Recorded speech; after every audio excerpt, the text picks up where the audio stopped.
నేను ప్రతి ఒక్కరికి చెప్తున్నానండి.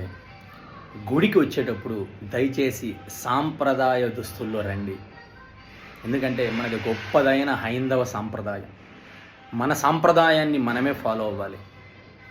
మన సాంప్రదాయాన్ని మనమే ఫాలో కాకపోతే ఎలా అండి? తరతరాలుగా యుగాలుగా వస్తున్న గొప్పదైన హైందవ సాంప్రదాయం మన సాంప్రదాయం. అందులోనూ తెలుగువారి సాంప్రదాయం ఇంకా అద్భుతమైంది. దయచేసి మహిళలైనా సరే, పురుషులైనా సరే గుడికి వచ్చేటప్పుడు సాంప్రదాయ దుస్తుల్లో మాత్రమే రండి. జీన్స్లు, టీషర్ట్లు, మిడీలు, స్కర్ట్లు, షార్ట్స్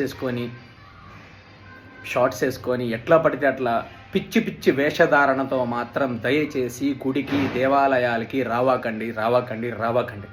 ఎందుకంటే చాలా వరస్ట్గా వస్తున్నారు. ఇంకా చెప్పాలంటే అమ్మాయిలు అవ్వచ్చు, అబ్బాయిలు అవ్వచ్చు.